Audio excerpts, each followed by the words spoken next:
binaural beats. And this binaural beat stuff is proven, based on the research, to be something that can help your brain work better. The research has shown that binaural beats help you focus, relax, they can help you sleep better, be more creative, do deep thinking for problem solving, or creating new ideas.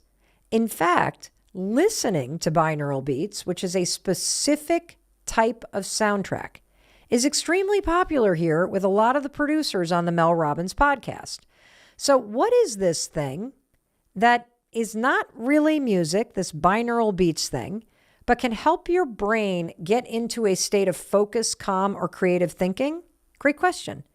So I'm going to play a track for you right now, little excerpt, so that you can understand what it sounds like. And then I'm going to explain the science of binaural beats. And look, I'm going to warn you, sounds a little weird, okay? It almost sounds like there's a fluttering in the background. Check this out.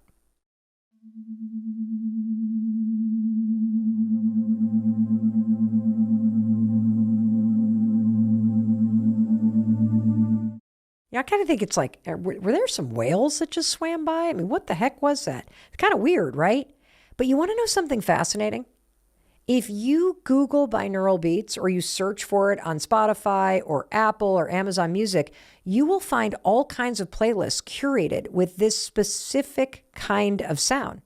This stuff is really popular, and there's kind of two ways you can use it. You can either use it while you are trying to do something, so you actually put the headphones on and you listen while you're trying to focus or concentrate, or you can use binaural beats as a way to get yourself ready. And so you can listen to it before you need to focus or concentrate. So let's dig into the science of this kind of whoa, a kind of weird sound, right? So binaural beats are what scientists call an auditory illusion. And here's how they work. They work by putting your headphones on. And headphones are really important here because you need to experience binaural beats with individual sound coming into each one of your ears.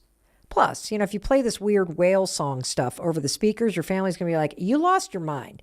So once you have your headphones in, what's so cool is the binaural beats track does the work with your brain. And I want you to understand what's happening as you listen to something like this. So let me play a small clip again.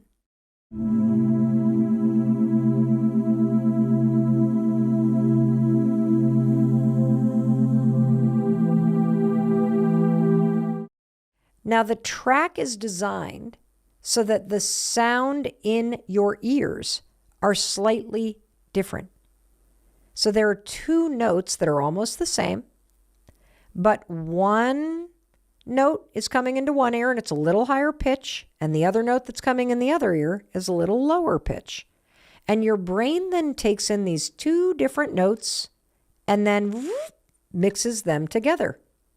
And when your brain mixes the two different notes together, your brain is creating a new kind of sound that you hear, which has been created from these two different notes, each one coming in a different ear, and creates this original sound, resulting in this sort of gentle humming sensation and sound inside of your brain. And this is the really cool part. The thing that you're hearing in your brain isn't actually playing. I'm going to say that again. The thing that you're hearing in your brain isn't actually playing. Because remember, the binaural beats are two different notes. The thing that you hear in your brain is just how your brain synthesizes the two notes together and makes this third sound that only you can hear. Isn't that cool? That's why researchers call that third sound that your brain makes, that only you hear, an auditory illusion. Now, let me explain why this helps with concentration. So just imagine that you've got your headphones on and you've got one sound coming in one ear and the other sound coming in the other ear, and then your brain kicks into high gear and your brain synthesizes these two notes into one humming noise. And the frequency that your brain is now creating is a frequency that boosts concentration naturally. How freaking cool is that? That's why this works. So now that you understand the science, I want to underscore something. You can use binaural beats for different things. And when you search for playlists, just Google it or just go on to whatever audio platform you're listening to this podcast and search for binaural beats. You will come up with all kinds of playlists, some for sleep, some for focus, for concentration, for lowering stress. And you want to know the difference between the playlists? Can you guess why they're different? They're different because each playlist, right, with a different purpose, is designed to create different frequencies in the brain that map to the thing you want to do. So, for example, if you want to listen to binaural beats to relax, the frequency that your brain creates when it goes is different than the frequency that your brain creates on the playlist when you listen to binaural beats for concentration. Isn't that so cool? That they figured out the actual frequency that maps to the thing you want to do. And so you're literally just listening to music and your brain does the rest. Oh my God, I just love this. And I'm going to give you an example from a Danish study that just came out to prove to you how powerful this is. Let me tell you what they did in the study. So they had patients going through cataract surgery, which is something my dad just did 2 weeks ago. And they had the patients listen to binaural beats, a whole playlist, on headphones. And it was a particular binaural beats playlist that's designed to help someone relax. And so they listened to this kind of whale sound, during surgery. And guess what? It really works. The patients in cataract surgery relaxed. And this is also based on peer-reviewed science. So how does this work exactly, right? Because, it's a little bit more than your brain goes. It works because your brain is made up of billions of nerve cells called neurons. And these neurons communicate with each other by sending what? Teeny electrical signals. And when lots of neurons send signals at the same time, they create patterns of electrical activity, which, what do we call those? Brain waves. See how smart you are? That's pretty cool, right? So listening to binaural beats helps your brain synchronize its natural brain waves to the frequency of the binaural beat. Now it's kind of like a tuning fork. Have you ever struck a tuning fork and then everything around it sort of kind of vibrates? This is a scientific phenomenon known as brainwave entrainment. So by listening to binaural beats, one frequency in the left ear, one frequency in the right ear, your brain is now synthesizing into a third frequency. It's almost like the binaural beats helps you calibrate the electrical activity in your brain to be at a prime brainwave, to be able to focus or concentrate or lower stress. And, you may be thinking, well, why would I want to entrain my brain? I mean, is this really legit, Mel? Yeah. It's not only legit, but the science is actually really, really cool. See, your brain has electrical activity that's measured in hertz. And this electrical activity happens in waves, like we've already talked about. So how do you use binaural beats the right way? Well, I'm going to give you my personal recommendation, but I want you to create a protocol that works for you, okay? So just think about this as a quick starter guide to using binaural beats, based on a few studies that I've read and the recommendations from several people on our team that use them in their life and work. So first of all, you got to use headphones or earbuds. And this is super important because each ear, as you've now learned, receives a distinct frequency that's necessary in order to create that binaural beat. Second, when you first do this, find a quiet and comfortable place where you're not going to be disturbed by anybody or distracted by people moving around you. And that will help make the binaural beats more effective. Third, I don't want you to crank the volume, like you're trying to blast it for everybody on the beach to hear. Set the volume at a really comfortable level for you, okay? It shouldn't kind of be rattling, just loud enough to hear the beats clearly, but not so loud that you start to feel a little agitated. Fourth, listen to at least 15 to 30 minutes per session. Now, longer sessions, some of the research says may be more effective, particularly if you're trying to relax or you're trying to use binaural beats to help you fall asleep. And, it's really personal preference whether you listen to a track before you have to concentrate and focus, or if you want to listen to the track while you're having to concentrate and focus. I would recommend trying both out and just actually see what works best for you and your brain. And the research also suggests that listening to binaural beats as part of your daily routine makes it even more effective because your brain becomes faster at adapting to this auditory illusion. And it's literally like, boom, it's like a cue. And you can better tune to the right frequency faster and, obviously better the more you do it. And finally, use high quality recordings from reputable sources to ensure that the beats are produced accurately. Like we're talking science here and brainwaves. And I will list a bunch of sources in the show notes, but you can also find them on Spotify, on YouTube, and there are also binaural beat apps that we will link to. Super cool, huh? So now let's go into another sound hack that will make you feel immediately calm, centered, and present. And there's even exciting research suggesting that listening to this type of sound can help you heal.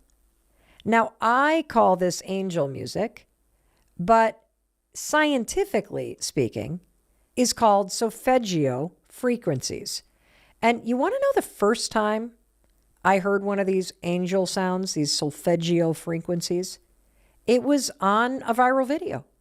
And it was this video that went crazy viral on social media. It was of this adorable 13-year-old boy who was singing on Britain's Got Talent. I will never forget it. The kid opened his mouth. It was as if angels were singing. They labeled this God frequency.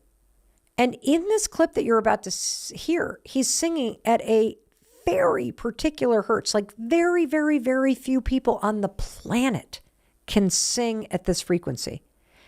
There are so few people who can sing at this frequency that I need you to hear it. And as you listen, I want you to notice what happens in your body.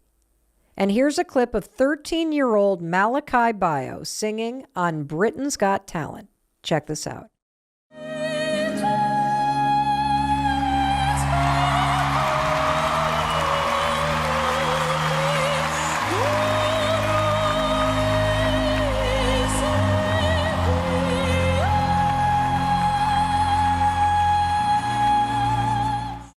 Holy cow. I mean, even Simon Cowell was blown away. He described Malachi as the best voice he'd ever heard, gave him the golden buzzer, which sent him right to the finals.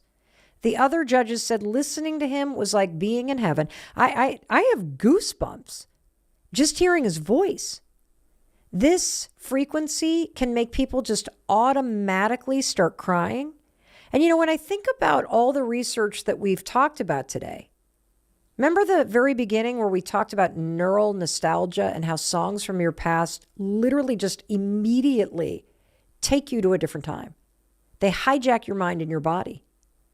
Like, to me, this is almost like neural nostalgia, but it's deeper than a memory. It like hits you at a soul level. So here's what's super special about solfeggio frequencies, or as I call it, angel music, is that as soon as you hear it, your brain waves and your nervous system calibrate to it. It's like a tuning fork for your soul. And so I want to play a little more of Malachi Bio singing. And I just want you to pay attention as you hear his voice. Notice if you get goosebumps. Notice if you feel tears forming or if you feel a shift of energy in your body.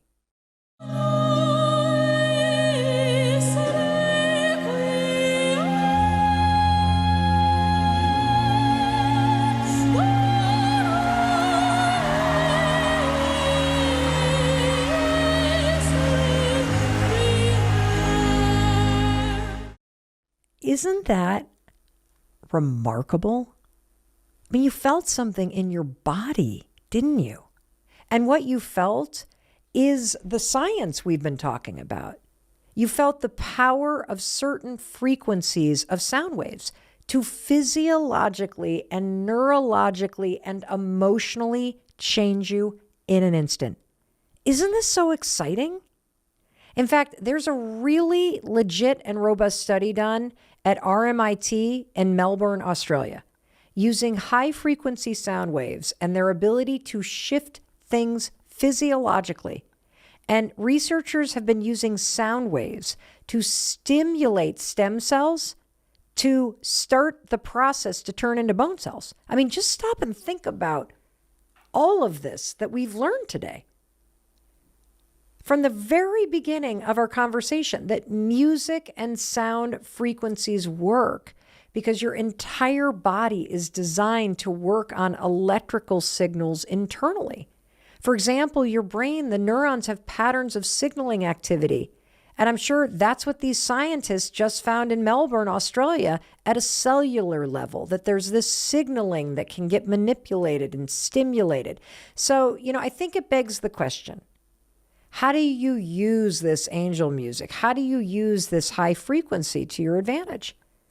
Well, you can use it to help you stay calm. You can use it to make you feel more at peace. You can use it by simply listening for 10 minutes, an hour, or all day. In fact, one of our producers, Amy, puts this healing frequency on as a background music when her family is home, and she swears it makes her family feel more harmonious toward one another. And I think you kind of get it, don't you? Like, if you hear a voice like that, it's almost like you got to put down the phone. Your whole body attunes to it, right? And that's why I'm really excited about this research, that you now know 4 different ways that you can use all of these different types of music to unlock this potential. Whether you are trying to heal or be calm or feel more peaceful, whether you want to stop worrying and feeling kind of glum and transport yourself to a happier memory, whether you're going to use the research that we learned today about kind of having hype music that gets you all excited and primes your brain, remember the beta band, to get you ready to do something, or whether you're going to use the amazing research that we unpacked about binaural beats so that you can help yourself focus or relax. 'Cause, it's just kind of incredible. And you can search for these playlists online, but to make it easy, I always like to put my arm around you and say, come on, you're coming with us. We have listed all of the studies, all of the resources we always do in the show notes. So if you look in the description, just click on show notes. It'll take you there. I'm going to send you a link to my favorite private playlist that I created that really gets me moving and grooving. And I think you can tell how excited I am by this. It's because I feel the impact of all of this research in my own life, and I want you to feel it too. And that's also why I want you to share this episode with people that you love. And one more thing that I would love for you to share, what's your favorite playlist? What is the song that makes you just feel like you're ready to just destroy it or do your best, or it's the song that really makes you come alive? And I'd love for you to drop it in the comments if you're on Spotify. You can leave that in a review on Apple so that we can see it. But let us know, what is the music that makes you happy, that makes you more productive? Because I bet we could probably crowdsource the world's greatest playlist. And wouldn't that be amazing? I know you have a specific breathing pattern that is associated with a calmer mind. Can you teach it to us?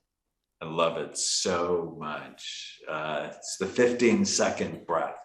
So if you're having a panic attack, this is going to fix it in 2 minutes or less. And what researchers discovered is you take twice as long to breathe out as you breathe in. It produces an automatic relaxation response in your body. So the pattern is this, and it's 4 seconds in. Okay. Hold it for 1.5 seconds. 8 seconds out, hold it for a second and a half. Will you walk us through it? So 4 seconds in, hold it, 8 seconds out.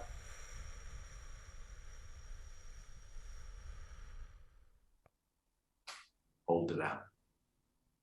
And then repeat. And I have an app called Happy Brain, HAPI Brain, and actually has a pacer that does that for you. And all you have to do is when you see the circle get bigger, breathe in. When you see it get smaller, breathe out. And it's so simple. And try to breathe more diaphragmatically or more with your belly. So let the energy of breathing go lower in your body. And if you just practice this on a regular basis, cortisol will go down. And you're just going to get flooded with a feeling of calmness and relaxation. Now you got to practice. You have to create a pathway in your brain of relaxation. Why does this 15-second breath work? Because it stimulates, encourages your brain to go into a parasympathetic state. So there's a difference between stress, what scientists call sympathetic state, has nothing to do with sympathy. It's a bad word. But a sympathetic state is where I was on the beach at Corona del Mar walking my dog, and I saw two pit bulls running toward me. Oh my God. Oh my God, right? So my heart went fast. I mean, it was panic, and ended up turning out okay. But well, what happened? Now I'm on the edge of my seat. Did you pick up your dog? Did they just jump up? Oh no, he's a big white shepherd, and I got bit. He ended up in the ocean. Yeah, it was sort of a disaster. I still get triggered sometimes, which we should talk about a little bit, because in my elite brain training program, it's critical to eliminate trauma, or at least to learn how to dissipate trauma. Because I love walking on that beach so much. So I actually did a session of EMDR. I don't know if you and I talked about EMDR. Yep. It's specific psychological treatment for trauma. It's actually really cool.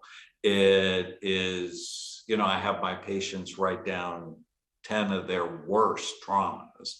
And then through a specific protocol, I'll have their eyes go back and forth while they bring it up, and it tends to help dissipate it. It's very powerful. Or when I go on that beach now, I'll often find myself doing this. And what you're doing is rubbing your hands back and forth.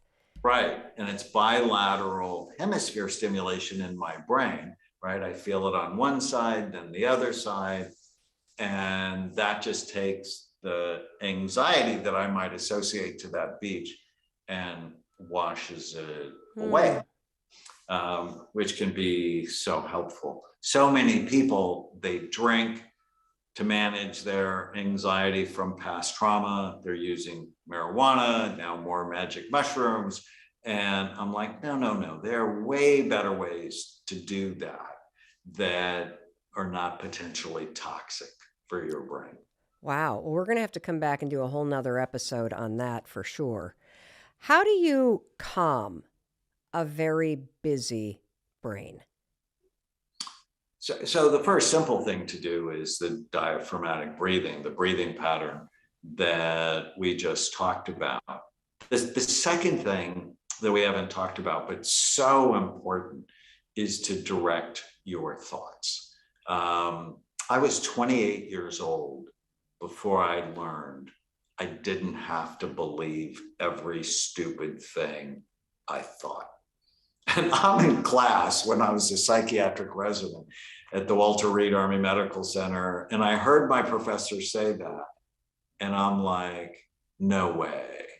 Because my mind would fairly torture me. You know, I'm one of 7 children. I was pretty much irrelevant. I have, 5 sisters. There's a lot of chaos in my family. And my mind would torture me. And if you start writing down your negative thoughts and just ask yourself whether or not they're true. And there's a whole process I teach my patients. It's just so helpful that I need to be the director of my mind rather than my ancestors directed, or the voices of my parents directed, or the news, or the gossip at work. I need to be the director. And since I want to be happy, connected, purposeful, I often go, well, does this thought fit me being happy, connected, and purposeful? And Mel, just because you have a thought has nothing to do with whether or not it's true or whether or not it's helpful. Or, everybody has crazy thoughts. Jerry Seinfeld once said the brain is a sneaky organ. All of us have weird, crazy, stupid, sexual, violent thoughts that nobody should ever hear. And just because you have a thought, it doesn't say one thing about you. It's just sort of, like the weather. It's not the thoughts you have that make you suffer. It's the thoughts you attach to that make you suffer. And when you really understand this, so we talked about the physical functioning of your brain. Well, now we're talking about programming. Yeah, let's stop real quick because I want to ask you a question. Because I want you to talk to the person that has never considered that they could direct their thoughts, or that the things that they think aren't necessarily true. If there's a person hearing this, just like you were 28 years old, sitting in a class when it first entered your mind, other than taking out a notebook and just start to write down the things that are popping in your mind, is there some other way to help someone kick the door open? Because this is a revolutionary and life-changing concept when somebody first entertains the notion, Dr. Amen, that you can direct what you're thinking about and you can dismiss some of the crap that you torture yourself with as untrue. How do you begin this mental training and reprogramming?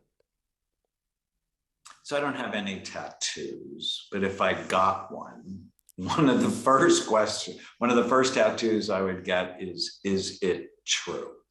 It's just start carrying that question around in your head. And so when you get a thought, my wife never listens to me. I've had that thought. If you have that question, then you don't automatically have to attach to it. You can talk back to it. I don't know if you were good at talking back to your parents when you were a teenager, but I was excellent. And no one had ever taught me to talk back to myself. And so we don't have to believe the nonsense that's going on in our head. Just sort of begin to think about it like the weather and then go, does this thought serve me? Does it help me? Is it even true?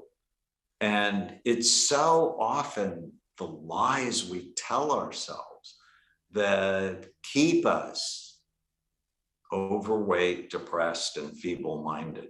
So this study, when I first read it, I was a little bit floored by it.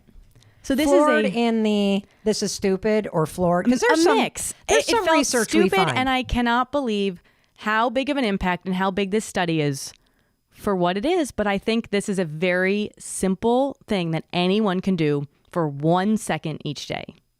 Wait, 1 second. 1 second. Well, I think 5 seconds can change somebody. 5 You are seconds. taking it down, Tracy. This one thing is going to give you an improvement in mental well-being for 8 hours.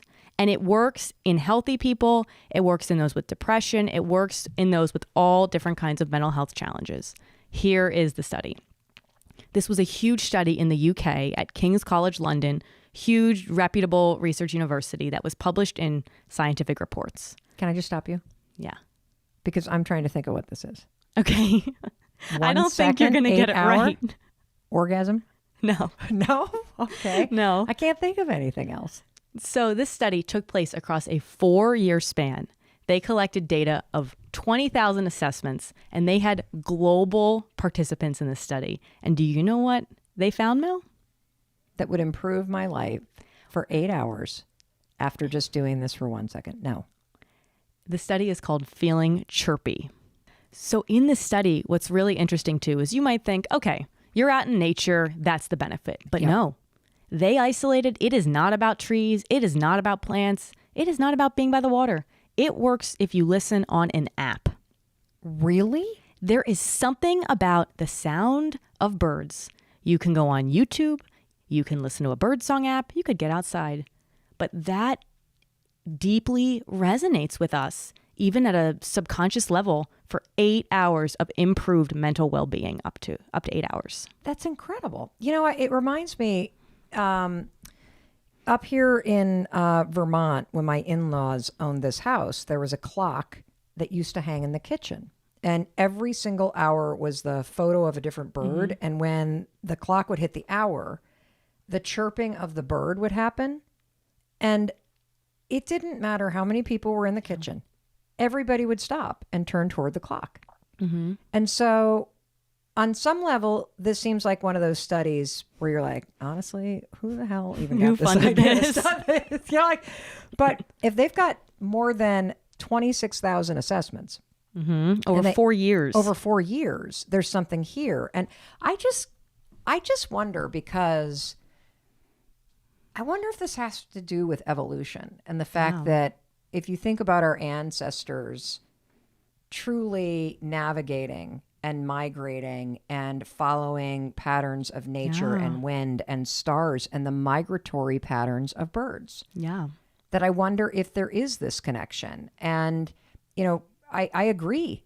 I love the sound of birds, except for a crow. I don't like a crow. But if I hear a songbird chirping, it does cause a lift in mood. Yeah. That's incredible. Wow. So now I'm sitting down mindfully. I'm listening for birds. Yeah. Just to put it on YouTube after your episode of the Mel Robbins podcast. Maybe we should just play some birds right now. Let's play the bird sound. You mentioned colors, and there is so much that you have uncovered that is fascinating about how colors influence so much in terms of our mood, our behaviors, our physical strength. Let's unpack that. Yeah, so some of this is my research, some of it's other people's research. And I got interested in color because I can't see color very well. I'm colorblind. Oh, you are? I'm colorblind. So I'm sort of fascinated by color. How did you figure out that you were colorblind? It took a while. When I was young, I would get colors right because all the colors in little picture books are so bright and obvious. So that was never a problem. But as I got older, it seemed like I lost the ability to distinguish colors. I think my parents were a bit concerned. They were like, what's going on? There's something going on in Adam's brain. We need to figure this out. So I did a series of tests and they identified that I had certain kinds of colorblindness. And so it made total sense.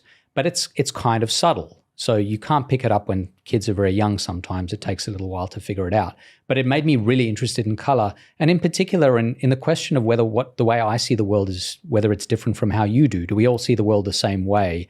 And then assuming that there is some uniformity to that, is that exposure to color influencing us in any way that's predictable? And the answer is yes. There are all sorts of interesting effects. Let me ask a question. So given that you're colorblind, yes, and you are researching the impact that color has on our mood, our emotions, even things like physical strength, it also can influence the actions that you take. Is the color influencing all of us the same way, even if you're colorblind and the color appears slightly duller or if you're colored. You see what I'm saying? Yeah, 100%. So there are two ways it could affect you. So one of them is just association. So maybe I see the color yellow and it makes me think of the sun and fire. And I see green and I think of natural environments. So it's just the association. It reminds me of other things that are green or yellow or blue or whatever. The other one is, as you say, maybe it doesn't matter if you can actually see that it's green or yellow. Maybe it's something about the wavelength. It hits your eye, it hits your retina, and your brain is doing something with that information that whether or not you can see that it's yellow or green or red or whatever, you're responding the same way. I think most of it is association for us, that there are certain things that have certain colors and then that reminds us of those things. So a lot of us talk about blues and greens being more soothing, reds and yellows being more activating, which can be good or bad depending on what you're looking for. I think if I didn't know that a color was red and I couldn't see it and it looked washed out to me, it would have less of an effect for me. Got it. Yeah. So what colors affect our moods? Well, all colors have some effect. Okay. They have some effect, not just on mood, but on all sorts of different outcomes for us. There's a really interesting research looking at how the colors that competitors wear in sports affect how they play. So there's some work looking at Olympic athletes in combat sports like judo and wrestling and taekwondo. And in the Olympics, what they did a while ago is they decided that they were going to randomly assign each competitor to either wear blue or red before each bout. Yeah. As a way to just be fair. Like we're going to randomly pick red and blue and you're going to get your color and then you're going to go into the bout. But one of the things that researchers discovered was when we wear red, we feel stronger, we feel more dominant. And when you see someone else wearing red, you perceive them as more dominant. And there are very lower order reasons for this. Like if you look at animals, the animals with more red are more dominant in general. So if you look at 100 birds from the same species, the ones with more red feathers or a redder face will be the alpha birds. And that's going to be true for apes and other animals as well. So the color red has a really big effect, and it's associated with sort of how well your blood flows through your body and things like that. And it's a sort of signal that someone is strong and dominant. And what you actually find is in these Olympic bouts, when the competitors are evenly matched, if you are assigned to wear red, you win about 2/3 of the time despite being evenly matched. Really? So it has a huge effect on these outcomes, yeah. Wow. So Dr. Halter, does that mean if I'm going in for like a negotiation for a job, I should be wearing red, or an interview or a date? Yes, with a caveat. Okay. So the yes is, yes, it will do that. It'll make you seem more dominant. It also turns out to make people more attractive to others. Really? Which is interesting too. Yeah. So there's research looking at dating profiles where you have the same picture. You just change every 2 months the color of the shirt you're wearing. People get much more attention online when they're wearing, it's the same picture, but when they're wearing red rather than any other color. Wow. So there was all sorts of good reason to surround yourself with red. It's true even if you have a border around your picture and it happens to be a red border rather than blue or green or another color. But red also has other meaning too, right? It's not a color that we don't notice. So you're signaling something beyond just I'm dominant and making yourself look more attractive. It's a conscious choice.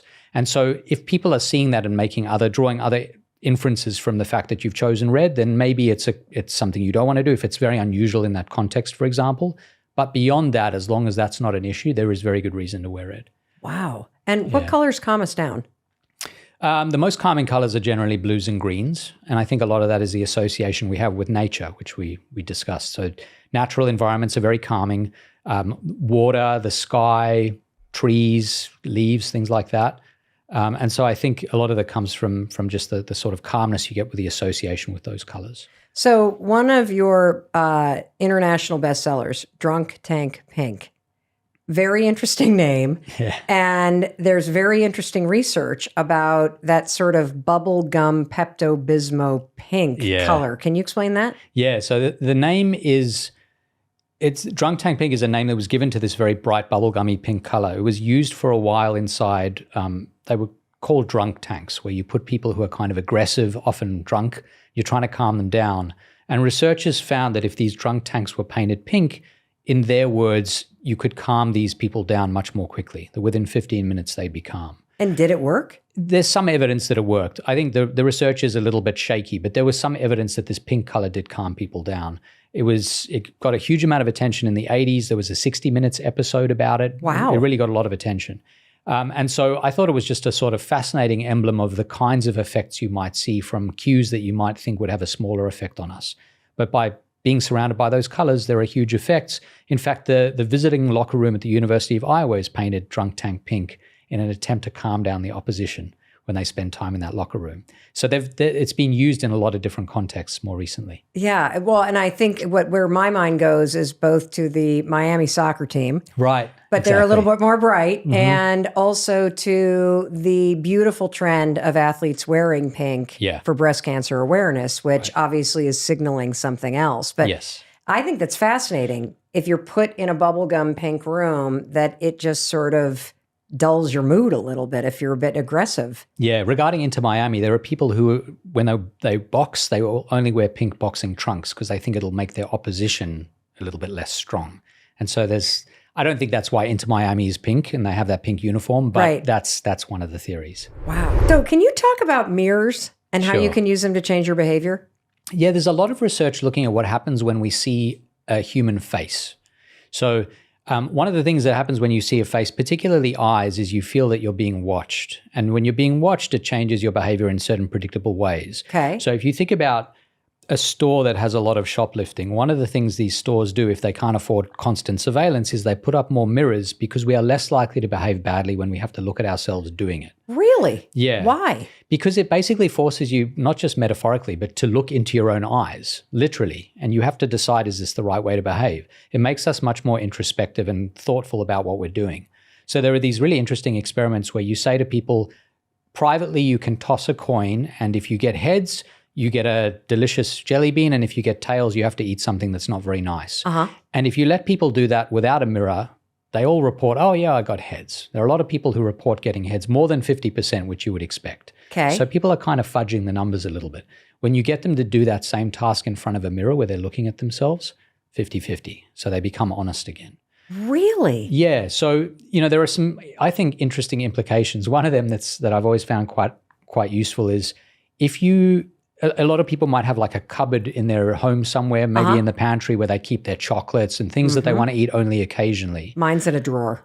Right, or a drawer. Yes. And when you open that cupboard or when you go into the pantry, one thing a lot of people do now is they'll put up a little mirror. What? So what happens is you're like, I'm reaching for the chocolate. I have to look at myself in my eyes. I have to scrutinize this decision.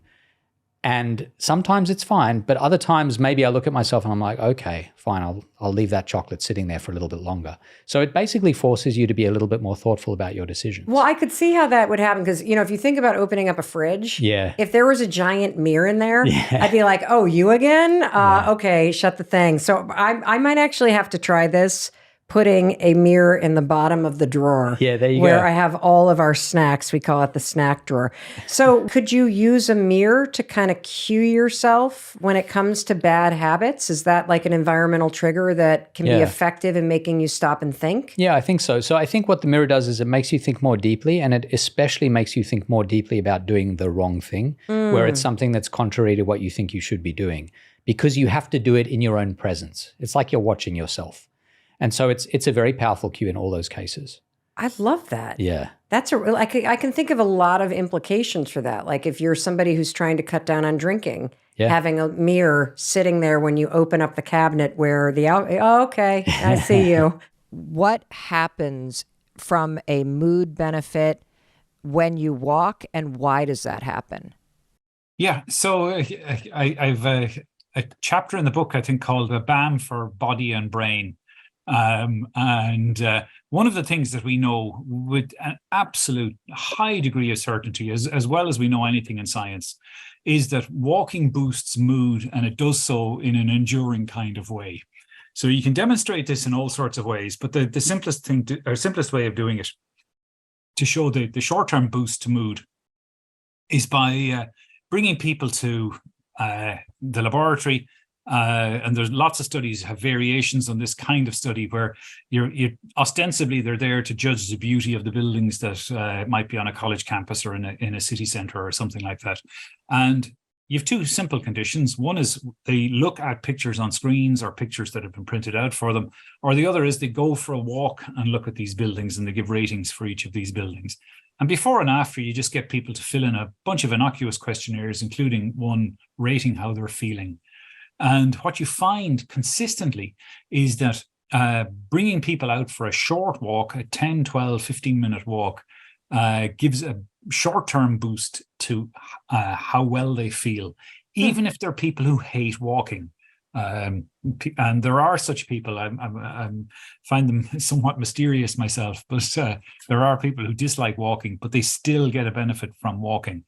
And there are lots of other variations on these kinds of studies. There's some wonderful studies that have been conducted in Canada, where lots of towns have tunnels because of the severe winter conditions, and getting people to walk outside in so that they have a view of nature as opposed to walking in a tunnel. That gives a boost to how well you feel over and above the boost that you get from just going for a walk. So walking in nature is a very, very good thing for you. So those are kind of short-term boosts, but you can look at much better quality studies in terms of tracking people over time, and looking at the amount of movement that they engage in, and then asking the question, what is the likelihood that they're going to have depression or suffer from anxiety disorders or these kinds of conditions? And what you see, so I discuss in particular a very large-scale Australian study, is that people who are not moving or who move the least in the population are the ones who are most likely to succumb to major depressive disorder. So this is a tracking through time study. They're not depressed at the time that you're starting the study. You're tracking them over 7 or 8 years, and you're asking the question, how likely is it that they are going to have major depressive disorder? And the likelihood falls the more you move. Now, obviously, that tops out because at some point there are no more benefits. But the key point here is that if we design societies where people minimize their own physical activity, we're also designing societies where people are going to be prone to these, really unpleasant psychiatric disorders that can take, in some cases, years of therapy and work to remit. Whereas if we had designed our society in the first place so that people were moving more, this problem would not arise. So if I go for a 10-minute walk, why does that boost my mood? So there are lots of potential reasons. We don't know the deep reason, is the honest truth. But what we can say is that depending on where you're walking, and this is also an important thing, if you're walking in nature, things like your stress hormones start to fall. You can engage in creative thinking, which you might not have been able to engage in if you're just sitting at home ruminating over something unpleasant. You can escape yourself for a while, which is also, I think, a good thing to be able to do. Sometimes we get annoyed at being in our own heads, and not being in our own heads, being mindless is, to my mind, actually a great benefit, so that you're not excessively focused on yourself. And walking in nature brings with it a particular benefit that I think people, again, kind of underestimate. When you're walking in a nice suburban environment where there's lots of trees, like where, for example, I'm lucky enough to live, that's actually an inherently interesting and pleasant experience, because humans enjoy a connection to nature. You get the benefit of your stress hormones, as I've said, falling. You get this chance to engage in creative ideation that you wouldn't otherwise be able to engage in. So those kinds of things happen pretty quickly, and they happen because we have bodies that are designed and brains that are designed to allow us to engage in movement. Now, I did say at the start, the environment matters. If you imagine walking along the edge of a freeway, or a motorway, as we would call it, where cars are whizzing past at unpredictable speeds of 70 miles an hour or whatever it happens to be, and you've also got loud noises and you've just got concrete around you, that will be a very stressful and unpleasant experience. And we've got lots and lots of data from which I don't discuss in this book, but which from a variety of sources, showing that people who are trapped in those kinds of urban environments are much more prone to psychiatric disorder than people who can escape from those. So this is why building accessible city parks for example, is in my mind an unalloyed good. It's something that we should be doing. So I agree with you. And I would still love to know, like, let's just say it's ideal settings. It's a beautiful day. We're going for a walk in a beautiful city park or in a suburban neighborhood or out on some trail. The birds are chirping, the sun is shining, and you're going to go for a walk for like just 10 minutes. You're going to take a brisk walk. Yeah. You said stress hormone. Does that mean that the cortisol drops? Does dopamine kick in? Like, what is happening in your body? And this is what I say to you. We have to be careful about what we can state with certainty. So yeah, just about every study that says dopamine, they don't measure dopamine because it's not possible to measure dopamine. We're not allowed, for good reason, to drill holes in people's heads and sample what level of dopamine is present. We can measure cortisol much more easily because you can take blood samples, we can take samples from saliva, and there are other ways of getting at it. So again, what we have are correlations. We can't do the kinds of studies that you might like to do that would be causal, but I think that the correlation is itself good enough.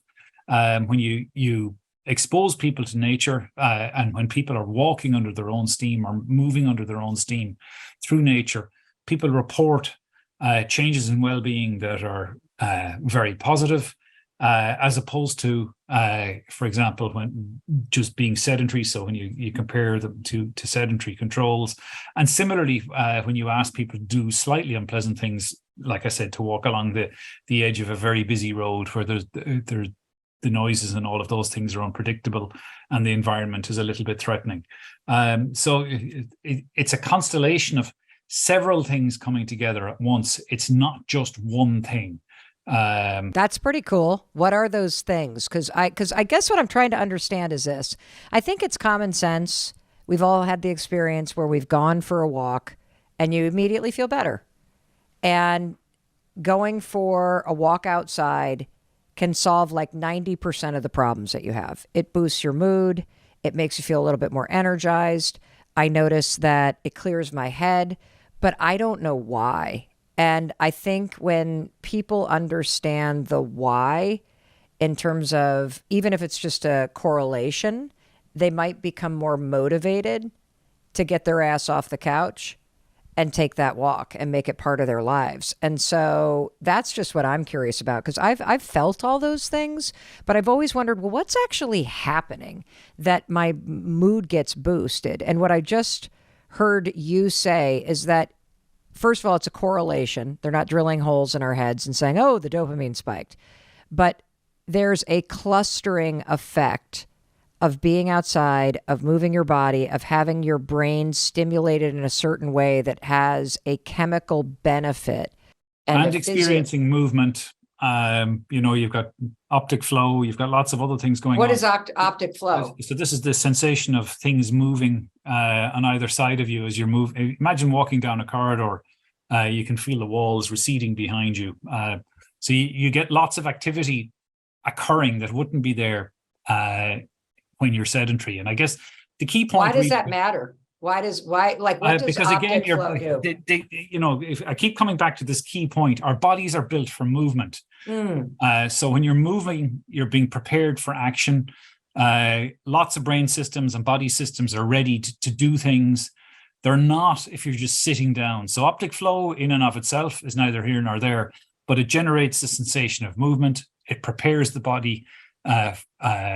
You're actually moving, but you can do optic flow studies where you can simulate movement quite easily, and people hate that because you get this dizzy kind of feeling. You get this when you're on an escalator, for example, when you go to walk on an escalator that isn't moving. You've had that sway, I'm sure. It's very destabilizing. It's very destabilizing. But the key point that I keep coming back to is that movement itself is the good thing for you, because it entrains simultaneously lots of activity at lots of different levels of your body, from a variety of different changes in the brain, all the way down to the contact that your feet make with a substrate.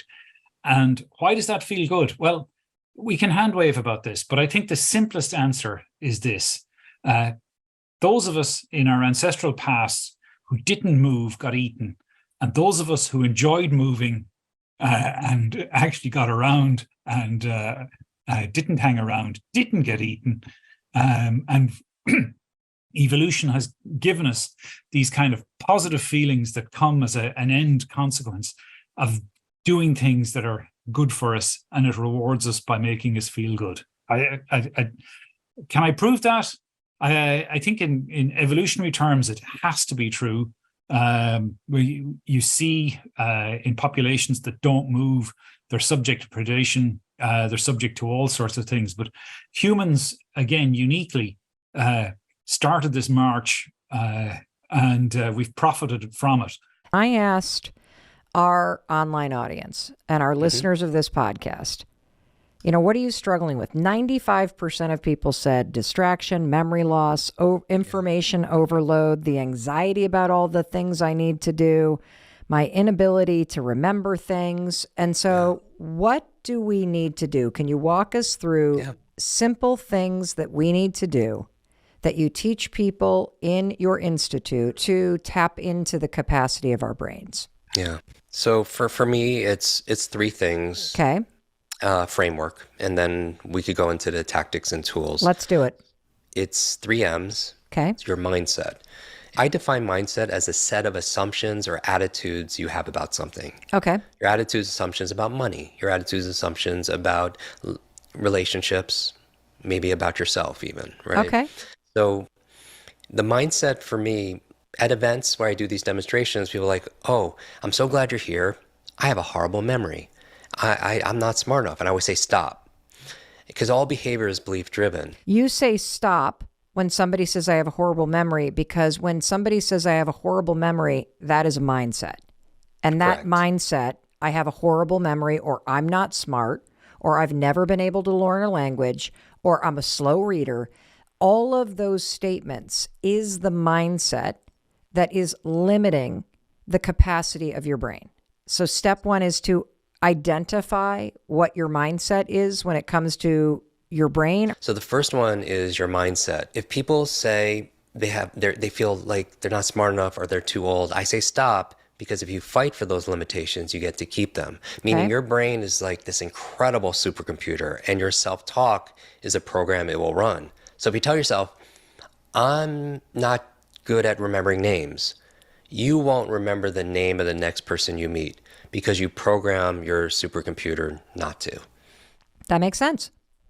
Your mind is always eavesdropping on your self-talk. Audit yourself. I don't have a great memory yet. It just opens up the possibility, and it just feels different. I like to just stop and put a highlighter on what Jim is telling you. And I have a story that I'm dyslexic, and I took 6 years of French in high school. And I went to college and took an exam to place into, the French requirement. Dude, I placed into French 101 for people who have never taken it. So, and yet, I have this calling and this desire to be able to speak conversational Spanish. Jim's point here is that if I'm not willing to stop telling myself that foreign languages are hard for me, I will never, ever, ever utilize the methods effectively, because I will always be arguing against them. And so that's step one. And then let's move on to the second one. Motivation. When we talk about motivation, I ask myself this question like 10 times a day, verbatim. What is the tiniest action I could take right now that will give me progress towards this goal where I can't fail? That's a big question. Now, see, here's part of my problem, Jim. I can't remember the question. Okay, here we go. We can write this down. What is the tiniest action I could take right now? Operative word now.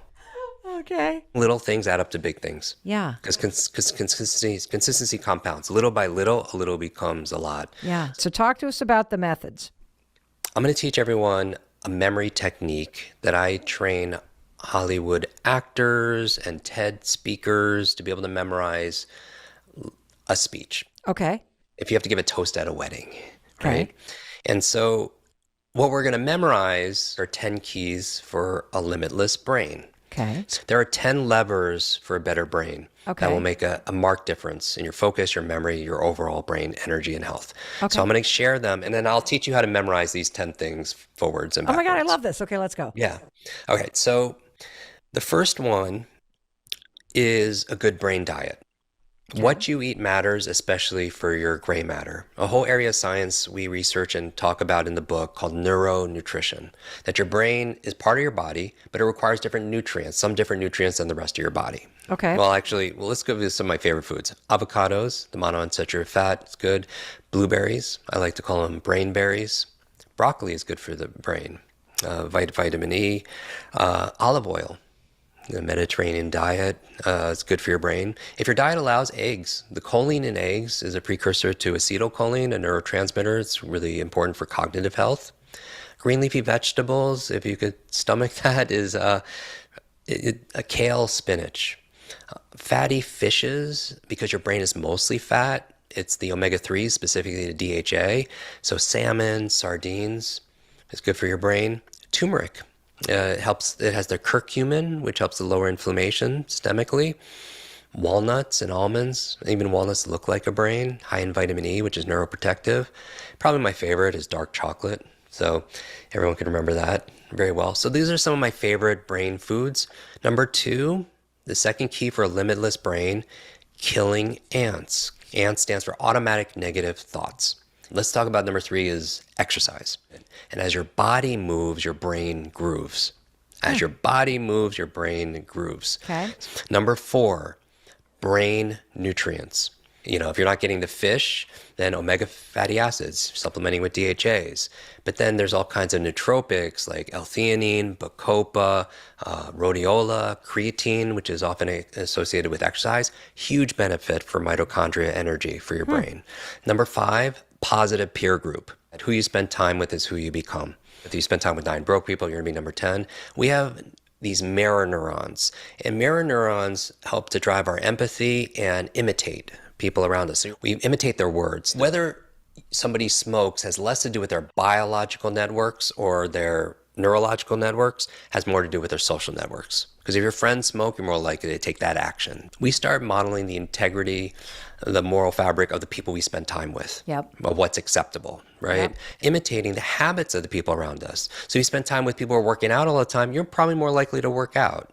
And if you haven't found that person yet, be that person. We could love our family and friends, but they don't have to be our peer group. Right. That's 5. 6, clean environment. Cleaning your desk or making your bed, but then you feel just kind of a clarity of thought. You know why? Because you're not using mental energy to keep track of everything. Your external world is often a reflection of your internal world. And then number 7, big one, sleep. Hello. Number 8, protect your brain. Brain protection. Wear a helmet, protect your brain. It's very resilient, Okay. but it's very fragile. Okay. Number 9, new learnings. New learnings, meaning there's a study done with nuns on longevity. They lived 80, 90 above. And because it's a set community, similar diet and day play, they found that half of it was because of their faith and their emotional gratitude. The other half, key factor for the longevity, they were lifelong learners. They're reading every day. They're having spirited debates, conversations. And because of it, it added years to their life and life to their years. My favorite learning, reading. Reading is to your mind what exercises your body. And then finally, number 10, stress management. Chronic stress has been shown to shrink the human brain. It also puts you in fight or flight. You're held hostage in your survival brain. And I'm going to walk you through a 2,500-year-old memory technique that will blow your mind. And I want everyone to do this, and you're able to remember all 10. All right. I want you to imagine you're coming to my office. It's in the suburbs. And you can actually just breathe. And if you can, close your eyes just to help you to focus, if it's safe to do so as you're listening. And there are trees everywhere around our it's a glass building. Let's say you're coming to take a speed reading class with us. I'm going to name 10 places along this journey to get to that classroom. And what we're going to do is take the 10 keys for a limitless brain, and we're going to imagine each of those keys in each of those places in order. So I'm going to ask everyone to say out loud as you're listening to this. The first place that you get out of is the parking lot. So what's the first place? Say it out loud. Parking lot. Parking lot, and that's their verbal memory. I want you to see it, and then we're gonna feel it and get it in our body. So the parking lot, when you get out of the parking lot, you're gonna be reminded you need a good brain diet. And how you do that, pretend you're 8 years old and use your imagination. If you can't imagine it, imagine you can imagine it. And imagine there's a big buffet of your favorite brain foods.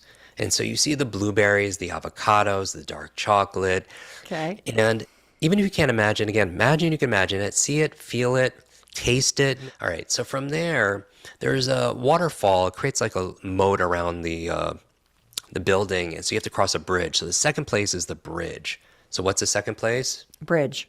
Bridge. And that's your verbal memory. You go across the bridge, and you're killing ants. Just to remind you, the second tip, quick tip, for a limitless brain, you need to kill automatic negative thoughts. So you're stepping on those ants. It takes more time to say it than actually to see it. And as you're stepping on it, you would never do that, but it's just, you can't forget it. You go into the building. The third place, you get into the elevator. What's the third place? Elevator. Elevator, great. And then third brain tip, exercise. So your personal trainer is there, and whatever your personal exercises, Pilates, CrossFit, whatever, yoga, you're doing it in the elevator. So see and feel yourself doing that.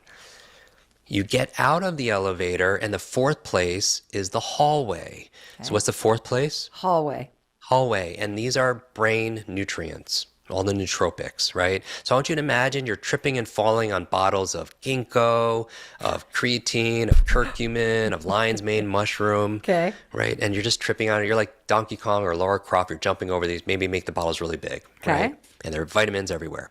You open the door to my office. Immediately to the left is the fifth place, which is the closet. The closet. So what's the fifth place? Closet.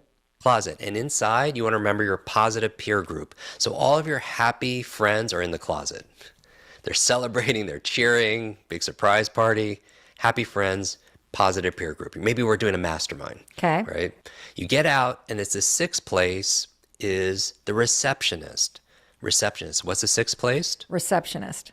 And so what the receptionist is doing is the sixth brain tip, which is clean environment. The receptionist is cleaning the environment. Okay. Waxing, vacuuming, dusting, everything is clean.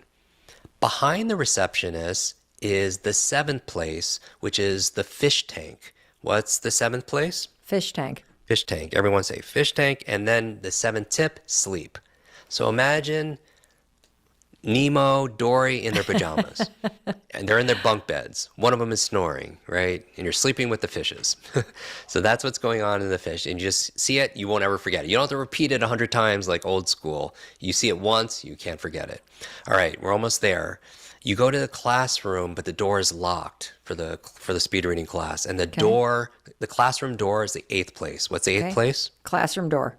Perfect. And there's a helmet on a hook there. So you put the helmet on and you headbutt the door open, it splinters everywhere, right? Okay. But the helmet reminds you of the brain tip, brain protection. Protect your brain. Great. And we're almost done. In the front of the room is the ninth place, and it's a whiteboard with markers, right? A whiteboard. So what's the ninth place? Whiteboard. Great. And I'm there as your instructor, and I'm writing 2 words on the whiteboard in your favorite color. Mel, what's your favorite color? Red. Red. In red, I'm writing new learnings. New learnings. So see those 2 words, new learnings, to remind you about, always be learning. And then finally, on the side of this particular classroom are these Japanese plants, these bonsai trees. What's the 10th place? Bonsai trees. And you want to remember stress management. So whatever relaxes you, do it on the bonsai trees. Take a moment. You're doing meditation there. You're getting a massage there. You're having your relaxing drink, but you're doing it on the bonsai trees. Got it. Perfect. Now you are on stage.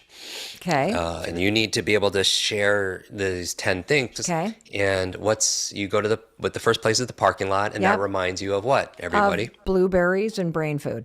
Yes, your brain foods, perfect. And then you cross the bridge, and what are you stepping on? Ants. Yes, kill those automatic negative thoughts. You get into the building, you get into the elevator, Exercise. exercise. And then once you get out of the elevator, you see the hallway, and it's covered in Oh, those, bottles like all those ginkgo and bottles. stuff that I'm lion's mane and Yes, the lion's mane, other stuff. all Yeah. the brain nutrients. You open up the door to the classroom, and immediately to the left is Our a friends, closet. our friends are in there. Yeah, all the happy friends, your positive peer group. Then you go to the receptionist, and what's the activity they're doing? The receptionist is cleaning.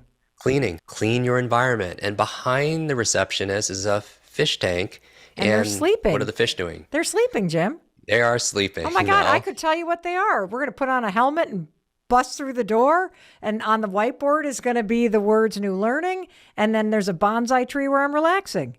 Perfect. And you got Dude. it, 10 out of 10. And so, and you can even probably do it backwards, Mel. Like if you could probably go from the bonsai tree relaxing to the new learning, to the helmet, to the cleaning, to the closet where my friends are, to the bottles that I tripped over, to the elevator where there was some exercise to do, to the ants that we stepped on, to the blue. That is amazing. Yeah. And so my message to everybody is when you understand how your brain works, you could work your brain. When you understand how your memory works, you could work your memory. It starts to change your mindset about what's possible. Because when you do something you never thought you could do, then you say like, what? You get curious, right? What else? Maybe I could read. I really can read 2 or 3 times faster and enjoy it, and get more out of it. Or I can learn Spanish. I want you to understand that nervous system repair is your ability to switch between the 2 nervous systems that you have. That's right. You have 2 nervous systems. You have a parasympathetic nervous system and you have a sympathetic nervous system. And when you're happy, safe, when the lights are flowing the way they need to, when the dimmers work, when the alarm's off, that is your parasympathetic nervous system. That's the one we want to flip on, okay? That's the nervous system that allows you to relax. It allows you to tap into your confidence. It allows you to focus. It allows you to do your best work. It allows you to let in love and experience joy. I love, love, love the parasympathetic nervous system. Now, the other nervous system is the one that we need to deal with, and that's the sympathetic nervous system, which is a really weird name because sympathetic is what researchers call the fight or flight nervous system. Sympathetic is the alarm bell. It's the part of the nervous system that got turned on during traumatic situations. It got turned on as you were experiencing discrimination or poverty or teasing or abandonment or any of the various things that we've talked about that could trigger a traumatic experience. And here's the thing. If that sympathetic nervous system gets flipped on, it can get stuck there. And what you have to repair is you've got to repair it by turning it off when you get triggered. I am telling you that part of the reason why we're having a hard time reclaiming our confidence and our focus and our presence and our contentment in this world today is because we are all in a state where our fight or flight or fawn or freeze nervous system is still on. And we're going to turn it off today. And here's how we're going to do it. Because you've got this wiring, right? Running through your body, just like electricity runs through the walls of a house. And the electricity is always there. Nervous system and the wiring's always there. But in order to turn the lights on and off, you flip a switch. And there is a switch inside you. This is so cool. I wish they taught this to kids in school. This should be human being 101. When they hand a baby in a car seat to parents, they should also give them a little pamphlet about the vagus nerve, because we all need to know this. This is a game changer. The vagus nerve is a treasure in your body. And for free, you can learn how to use it to soothe yourself, to gain your confidence, to flip between being on edge and being calm. And you want to be calm because when you're calm, you can make better decisions. When you're calm, you're present in your life. When you're calm and confident and and safe and secure in your body, you're a better leader. You're better with your family. Like, this is the heart of everything. Because if you're running around like I used to run around, feeling on edge and dysregulated and easily triggered, this is a nervous system issue. That's what this is. This is your nervous system revved up. This is you living on edge as if something's wrong. This is like, when you get a text and you immediately feel like you've done something wrong. And then you rewrite the text 15 times and you throw an emoji so nobody's mad at you. You want to know why you do that? Your nervous system. You're on edge. Everything's a threat. Everything makes you triggered. And so when I got serious about this, I discovered the vagus nerve. And the vagus nerve is our secret to changing this. It is a light switch that helps you turn the light on or off. And I believe that in some way, your life, or the last 3 years, or the uncertainty that you have come through, or the issues in your life that you have survived, have left the light switch on. Your nervous system is in a state of alert. That annoying light bulb is blinking in the background, and it's time to turn it off. And so we're going to turn it off using the vagus nerve. The vagus nerve runs from your seat all the way through your body, through every major organ, through your vocal cords, and all the way up to the top of your head. And the technical term, when you flip the switch, is you're, quote, toning the vagus nerve. That's what researchers and neuroscientists say. I just say, let's just flip the switch. Let's just use the vagus nerve. And there's lots of ways that you can do this. So the vagus nerve, when you hum, when you sing, I think one of the reasons why so many of us love singing, whether you're singing in a religious ceremony or you're singing with friends or you're singing in the car as you're driving, you don't realize this, but in addition to just music's awesome, is that when you are singing, you are flipping the switch on the vagus nerve in your vocal cords. Another way that you can flip the switch is high-fiving your heart. So we wrote about this in the High Five Habit. You just take your hands, and let's do this together right now. We're going to put our hands right in the center of our chest. Put one hand right on top of the other. Okay? And then we're going to take a breath together. Here we go.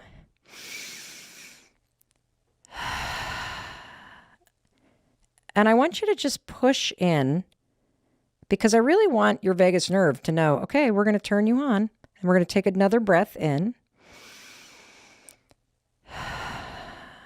And then you're going to repeat 3 sentences with me. I'm okay. I'm safe. I'm loved. And I bet even just in those 15 seconds, you felt yourself come back home into your body. And if you can hear yourself even thinking those 3 things, I'm okay, I'm safe, I'm loved, it's true in this moment. And it's a way for you to signal to the vagus nerve that you've just pressed on that you're okay right now. It's okay. We can flip the switch off. We can come back into our body. And one of the cool things about this high-fiving your heart is we did a study with 164,000 people in 91 countries. So a study with 164,000 data points. And this worked for absolutely everybody that tried it as a calming tool. That a lot of kids started using it in school. Like, you get picked on, you go into the bathroom, high five your heart. You can come back to your center. You can flip off the alarm that got triggered by some kid picking on you. And you can flip the switch and come back into your confidence. People at work, you do a presentation and everybody stares at you like you got 4 heads and nobody says good job and you get triggered. Of course you get triggered. Put your hands on the heart. Come back into your body. Flip the switch off. Regain your calm, confident self. This is available to you. And I want you to use it, because I don't think you realize how much your nervous system getting triggered when somebody cuts you off in traffic. Zzz, there it goes. See? Everybody's out to get me. No, they're not. Hands on the heart. come back into your body, turn the lights off, flip the switch, get your power back. Another way you can do this, take a warm bath. Just go soak in a tub. It's amazing. I love doing that. Absolutely love doing that. And another way that you can do this, you see this all over the internet. Cold exposure therapy. Now, I have a tub that I climb into. I hate it. Absolutely hate it. But this has been transformational because when you put yourself in a situation, whether you're jumping into a lake or you're sitting in a cold bathtub or whatever, standing in a cold shower, just end your shower with 30 seconds of cold water. It sucks. And what you're doing is you're exposing your body to a situation where your nervous system turns on. The lights go on, baby, when you climb into 34-degree water. And it freaks out. And then you calm yourself down by breathing. And you are training yourself that even in situations where I get triggered, even in situations that are awful, like 34-degree water that I'm sitting in, I have the power to flip this switch and calm my ass down, breathe through it, and know that I'm going to be okay. That's a freaking superpower. And I know what you're thinking. You're like, are you shitting me, Mel Robbins? You're telling me to deal with trauma by taking a freaking bath? You're telling me that I can handle abuse from childhood and poverty and all this crap that I've had to like deal with losing my spouse and by taking a cold shower? What is wrong with you, woman? Yeah, I am telling you that because this is not about the shower. This is not about the bath. This is about you and your nervous system. This is about you training yourself that you have the power to be okay, no matter what's going on around you. That you are bigger than the things that you survived. That, yeah, by standing in a shower, you're training yourself for confidence, for the capacity to feel something and get triggered and not let it hijack your life. That's what this is about. And when you do that, you take that new you into your life. You take a person who has the capacity to have shit go sideways in your life and not get hijacked by it. You become the kind of person that could have survived horrendous trauma and be able to heal yourself over time. You become someone, like there is this incredible power in you. I've spent my whole life feeling rattled and on edge. And I'm telling you, I got serious about healing my nervous system and understanding the role that it plays in my day-to-day life and understanding how when I'm easily triggered and on edge, I'm a shitty mom. And don't even get me started about what a nightmare spouse I am. When I'm nervous and on edge, like I make the people that work for me nervous and on edge.